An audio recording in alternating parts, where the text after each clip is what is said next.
ہے تو پہچانیے، ان کا تعارف حاصل کیجئے۔ سلفی حضرات وہ ہیں جو علماء کی تعظیم کرتے ہیں، ان کے حقوق کا خیال کرتے ہیں، ان کا ادب کرتے ہیں۔ پیارے حبیب محمد کریم صلی اللہ علیہ وسلم کا فرمان ہے، عالم کی فضیلت ایک عابد کے اوپر، عبادت گزار کے اوپر ایسے ہے جیسے چاند کی فضیلت سارے ستاروں پہ ہے، جیسے چاند سارے ستاروں پہ حاوی ہے، بہتر ہے، فضیلت والا ہے۔ اسی طرح ایک عالم قرآن و حدیث کا علم رکھنے والا، صحیح منہج پہ چلنے والا، وہ عبادت گزاروں پہ ایسی ہی فضیلت رکھتا ہے۔ بے شک علماء انبیاء کے وارث ہیں، انبیاء نے درہم و دینار نہیں چھوڑا، انہوں نے علم کی وراثت چھوڑی ہے اور اس وراثت کو اپنے سینے سے لگایا ہے تو علماء نے، لہذا جس نے علم کو سیکھا اس نے بہت زیادہ حصہ سیکھا۔ لہذا علماء کی عزت، علماء کا احترام لازم ہے۔ یہاں پہ اس شبہ کا رد بھی ہو جائے جو اکثر انڈیا پاکستان کے اندر لوگوں کو اہل الحدیث سے دور کرنے کے لیے استعمال کرتے ہیں، یہ علماء کو نہیں مانتے، یہ ائمہ کو نہیں مانتے، یہ محدثین کو نہیں مانتے، یہ بزرگان دین کو نہیں مانتے، ارے یہ تو انبیاء کو بھی نہیں مانتے۔ یہ جھوٹ ہے، اللہ کی قسم، ہم انبیاء کو مانتے ہیں، علیہم السلام، انبیاء کے اصحاب کو مانتے ہیں، اہل بیت کو مانتے ہیں، ائمہ کو مانتے ہیں، محدثین کو مانتے ہیں، اولیاء رحمان کے اولیاء کو بھی مانتے ہیں۔ ایک شرط ہے، انہیں مانتے ہیں، رب کے مقابلے پہ پوجتے نہیں ہیں۔ ہمارا حال اس دعوے کے اندر وہی ہے جو مسلمانوں پہ اعتراض نصارہ کرتے ہیں، عیسائی کرتے ہیں کہ یہ عیسیٰ علیہ السلام کو نہیں مانتے۔ جائیے کائنات بھر کے مسلمانوں سے پوچھئے، عیسائیوں کا دعویٰ ہے آپ عیسیٰ کو نہیں مانتے علیہ السلام، آپ عیسیٰ کو نہیں مانتے؟ ہر مسلمان کہے گا نہیں، عیسائی اپنے دعوے میں جھوٹے ہیں، ہم عیسیٰ علیہ السلام کو مانتے ہیں۔ ہم کہیں گے دعویٰ تو عیسائیوں کا پھر بھی موجود ہے۔ مسلمان جواب میں کہیں گے جیسے وہ مانتے ہیں ویسے نہیں مانتے، جیسے وہ مانتے ہیں ویسے، وہ عیسیٰ کو ابن اللہ مانتے ہیں، ہم عیسیٰ کو اللہ کا بندہ اور رسول مانتے ہیں، اس کا کلمہ مانتے ہیں۔ ہم کہتے ہیں یہی جواب اٹھاؤ جو اہل الحدیث کو طعنہ دے، تم ائمہ کو نہیں مانتے، محدثین کو نہیں مانتے، علماء کو نہیں مانتے، انبیاء کو نہیں مانتے، اولیاء اللہ کو نہیں مانتے۔ ہم جواب میں کہیں گے ہم مانتے ہیں لیکن جیسے تم مانتے ہو ویسے نہیں مانتے۔ اللہ کی قسم محمد کریم صلی اللہ علیہ وسلم کا ادب کرتے ہیں، احترام کرتے ہیں، ہمارے ماں باپ قربان ہو جائیں پیارے حبیب علیہ الصلوۃ والسلام کی عزت کے لیے، لیکن ان کو بشر مانتے ہیں، بشریت کا امام مانتے ہیں، نور من نور اللہ نہیں مانتے۔ سیدنا علی کا ادب کرتے ہیں، علی سے محبت کو ایمان جانتے ہیں، سیدنا علی سے نفرت، بغض، عداوت کو منافقت سمجھتے ہیں، لیکن علی کو اللہ کا شیر مانتے ہیں، علی کو مشکل کشا نہیں مانتے، علی کو اللہ کا بندہ مانتے ہیں جس کے ذریعے خیبر میں اللہ نے فتح دی۔ پیارے حبیب نے جھنڈا دیتے ہوئے فرمایا آج اس کو جھنڈا دوں گا جو اللہ سے پیار کرتا ہے، اللہ کے رسول سے پیار کرتا ہے، اللہ اور اس کا رسول بھی اس سے پیار کرتا ہے۔ مانتے ہیں شان علی کو، مانتے ہیں پیارے حبیب آئے تھے اپنی لختے جگر کے گھر میں، کہا تھا فاطمہ تو صحن میں کھیلنے والے تیرے یہ دو معصوم حسن و حسین، چادر اوڑھ کر سونے والا، چارپائی پہ لیٹا ہوا یہ علی، تم چاروں جنت میں وہاں ہوں گے جہاں محمد الرسول اللہ ہوں گے صلی اللہ علیہ وسلم، تم جنت میں میرے ساتھی ہوگے۔ مانتے ہیں امام الانبیاء نے فرمایا تھا علی تجھ سے مومن محبت کرے گا، منافق نفرت کرے گا، لیکن اس علی کو حاجت روا نہیں مانتے، اس علی رضی اللہ عنہ وارضاہ کو موت و حیات کا مالک نہیں مانتے، اس علی کو اللہ نہیں مانتے جو لال شہباز کلندر کے دربار والے مانتے ہیں، بینر لگاتے ہیں کہ علی اللہ ہے، علی وہ ہے جسے عربی میں اللہ، اردو میں معبود، انگلش میں گاڈ، ہندی میں بھگوان، فارسی میں خدا کہا جاتا ہے۔ علی کے بارے میں ان کا شاعر کہتا ہے زاہد نہ کر خلد بری کی بات، علی خدا ہے علی کی ذات۔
ہم کہتے ہیں تمہارے کفر میں اور نصارہ کے کفر میں کوئی فرق؟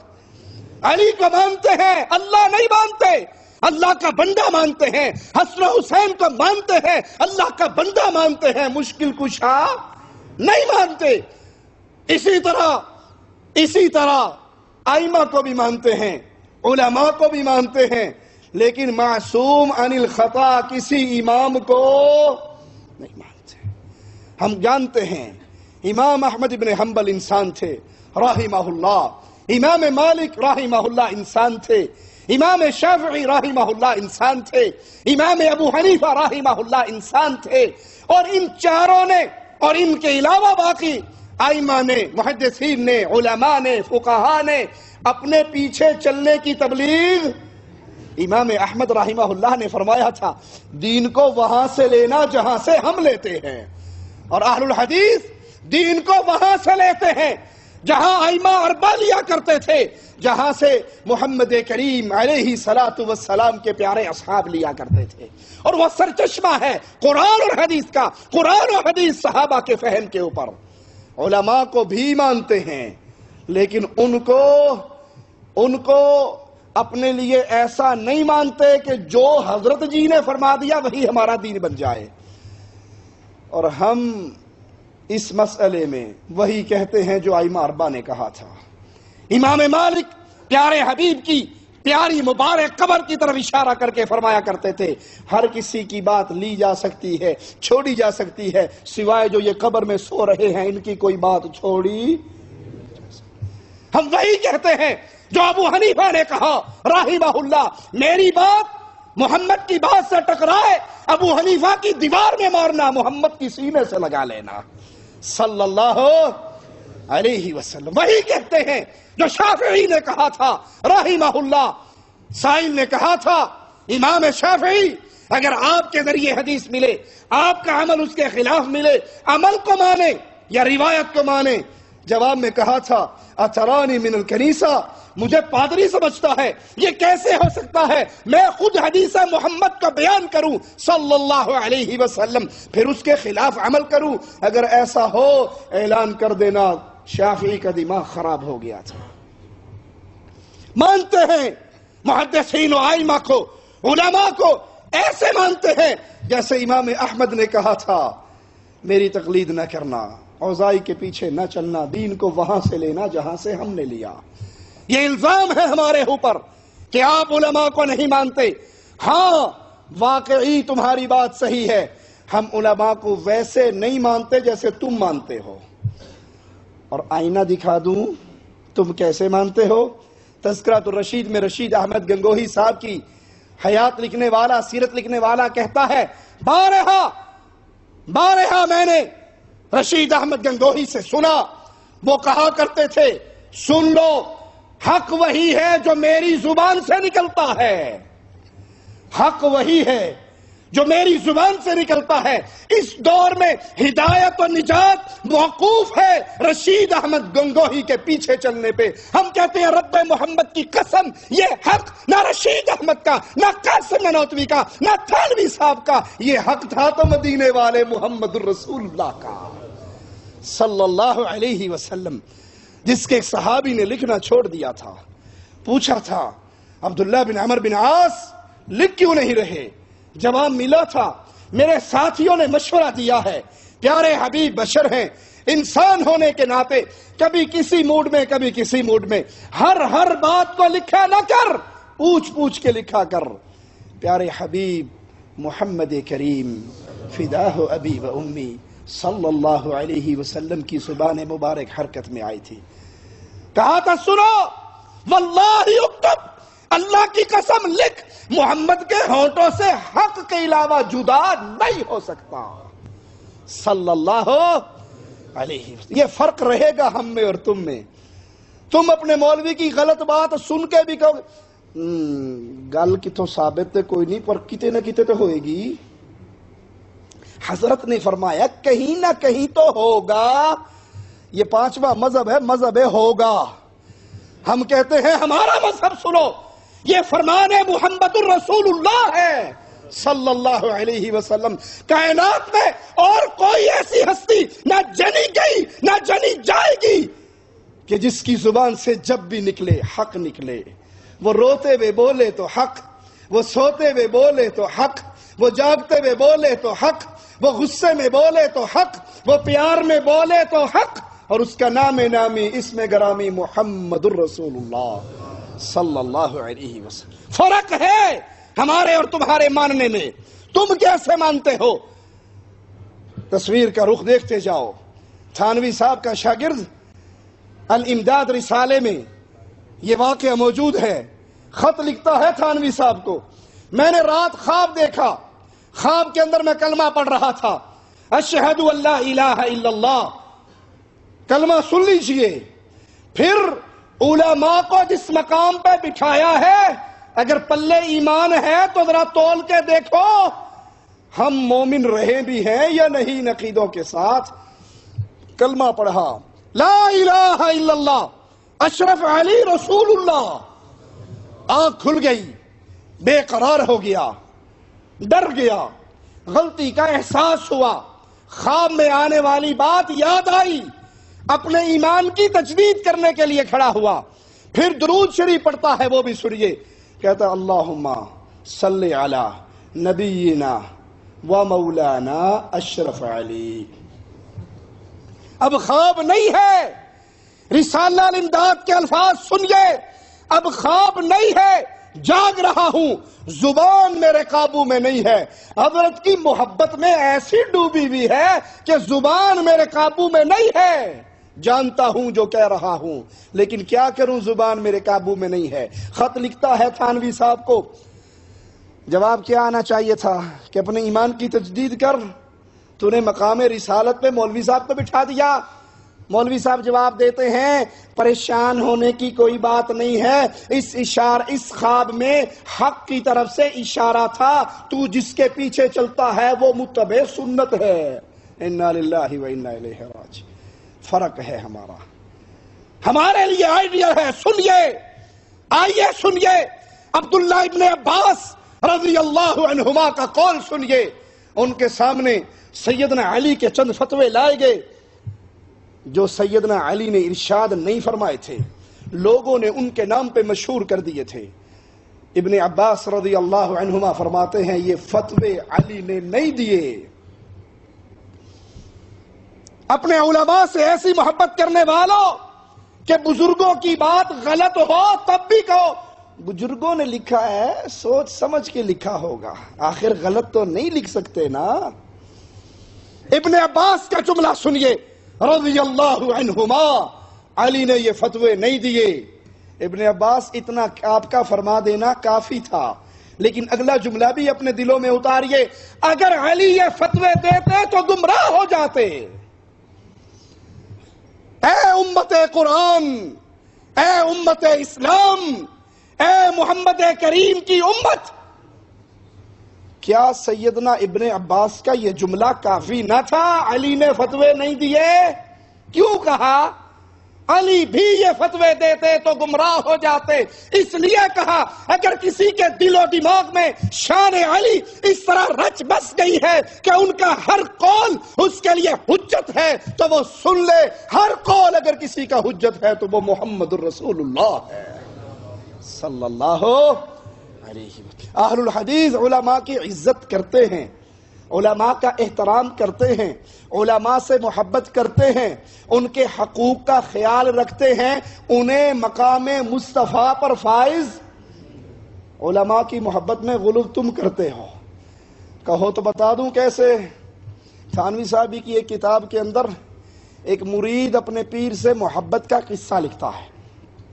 کہا حضرت آپ سے بڑا پیار ہے، آپ سے بڑی محبت ہے. اس محبت کے ہاتھوں مجبور ہو کے دل میں ایک خیال آتا ہے، لیکن اس خیال کو زبان پہ لاتے ہوئے شرم آتی ہے. کیسے کہوں؟ کہا کوئی بات نہیں، فرماؤ کیا خیال آتا ہے، سناؤ. پیر صاحب سننے کے لیے تیار ہیں. کہا حضرت وہ زبان کی نوک تک آتا ہے اور پھر بریک لگ جاتی ہے، شرم آتی ہے. کہا میں اجازت دیتا ہوں، تم سناؤ کیا خیال ہے. کہا بار بار جی میں خیال آتا ہے کاش میں حضرت کی زوجہ محترمہ ہوتی. میں حضرت کی بیگم ہوتی بڈھی ہوتی، میں اس پہ کہتا ہوں شکر ہے تجھے یہی خیال آیا کہ میں مولوی کی بیوی ہوتی، تجھے یہ خیال نہیں آیا میں مولوی کا بندہ ہوتا، مولوی کا تو بیڑا گول ہو جانا سی، تجھے خامن ہونے کا خیال نہیں آیا، اس پہ بھی اللہ کا شکر ادا کرتے ہیں۔ یہ وہ محبت میں غلو ہے جس نے ہلاک کیا ہے اہل بدعت کو۔ ہم عزت کرتے ہیں، احترام کرتے ہیں، ان کی اس بات کو اپنے سینے سے لگاتے ہیں جو محمد کی حدیث کے مطابق ہو صلی اللہ علیہ وسلم، اور اس بات کو چھوڑ دیتے ہیں جو پیارے نبی کی حدیث سے ٹکرا رہی ہو۔ کیوں؟ ہمارا ایمان ہے کائنات میں سب کی بات کو رد کیا جا سکتا ہے، بلال کے آقا محمد کریم کی بات کو چھوڑا نہیں جا سکتا۔ یہ ہے سلفیت کا تعارف، یہ ہے اہل الحدیث کا تعارف۔ اسی دعوت کی تجدید کی شیخ الاسلام ابن تیمیہ رحمہ اللہ نے، جن کے دور میں گمراہ فرقوں نے سر اٹھایا، تو شیخ الاسلام ابن تیمیہ رحمہ اللہ ان کی قبر کو نور سے بھر دے، ان کو کروٹ کروٹ جنت عطا فرمائے، اپنی رحمتوں کا نزول فرمائے۔ ہاتھ کا موقع آیا تو ہاتھ سے جہاد کیا، کتابیں لکھی، حلولیوں کا رد کیا، وجودیوں کا رد کیا، صوفیوں کا رد کیا، رافضہ کا رد کیا، اصحاب مصطفیٰ کے دشمنوں کا رد کیا۔ ہاتھ سے جہاد کیا، زبان سے جہاد کیا، قلم سے جہاد کیا، تلوار سے جہاد کیا، اور پھر ماضی قریب کے اندر اسی سلفی دعوت کی تجدید کی محمد بن عبد الوہاب رحمت اللہ علیہ نے، محمد بن سعود رحمہ اللہ نے۔ جس پاک دھرتی پہ آپ بیٹھے ہیں، اس پاک دھرتی سے جو شرکی چنگاریاں اٹھی ان کو بجھا دیا، ان کانٹوں کو کاٹ دیا جنہوں نے گلستان توحید کے اندر اپنی خرابیاں پھیلانی شروع کی تھی۔ پھر بہار آئی، اہل توحید کے منہج کو پھر نچھاور کیا، قربان کیا، واضح کیا۔ اور یہاں پر جائیے، اللہ کی قسم میں چیلنج کر کے کہتا ہوں، کائنات بھر کے لوگوں کو تم دنیا بھر میں گھوم لو، مملکت سعودیہ عربیہ جیسا کوئی ملک تمہیں نظر جو قبر پرستی کے شرک سے بچا ہوا ہے؟ ہمارے ملکوں میں تو شرک کی بھرمار ہے۔ لاہور کا ایک ساتھی مجھے سنانے لگا، بہت بڑا دربار ہے گھوڑے شاہ کا، قادری صاحب کے ماننے والوں نے گھوڑے شاہ کے دربار پہ بینر لگایا کہ خدا دا واسطہ انہوں گھوڑے شاہ نہ کیا کرو، بھابیاں ساڈا سر منڈ دیتا کہہ کہ گھوڑے شاہ۔ شرک یہ حال